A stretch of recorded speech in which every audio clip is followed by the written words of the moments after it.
as US President Donald Trump read aloud a handwritten message from Secretary of State Marco Rubio. What was meant to be a private cue about the managing the discussion suddenly became a public moment, momentarily disrupting the energy talks and catching executives off guard. It's been read. All right, thank you. You'll make it back one way or the other. You're all going to do very well. I think really very well. Marco just gave me a note. Go back to Chevron.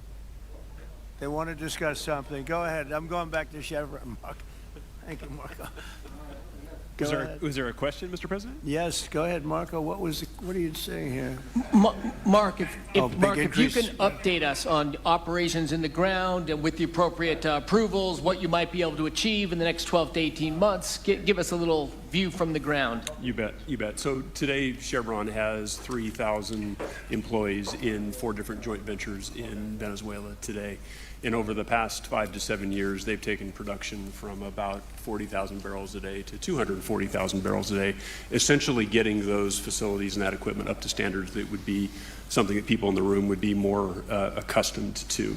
Given the work we've done with Secretary Wright and Secretary Burgum and even Secretary Bessent, I think we have a path forward here very shortly to be able to increase our liftings from those joint ventures 100%, essentially effective immediately.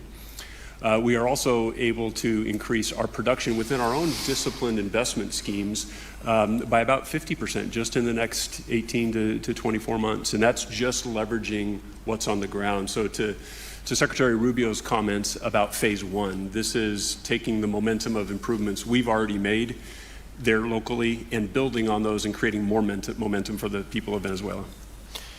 Do you think you have an advantage being there? You've been there by the skin of your teeth. It's been tough for you to be there. But do you think you have an advantage over the other people in this room by the fact that you are there? Yeah, I think there are, Mr. President, I think there would be days where it didn't feel like an advantage, and there are days where it does feel like an advantage. But having people on the ground today that care desperately about the people of Venezuela and know how to operate the assets that are there is a definite advantage today. Would you say the best locations are available, or would you say the best locations are already sort of worked, even though they're in very bad shape? The best locations for finding oil, the best locations for oil?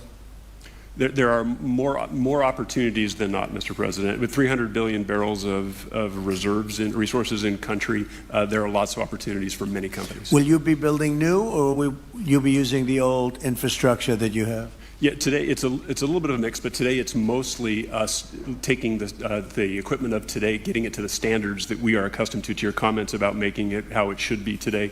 Most of the investments that we've been making are about getting it up to our standards.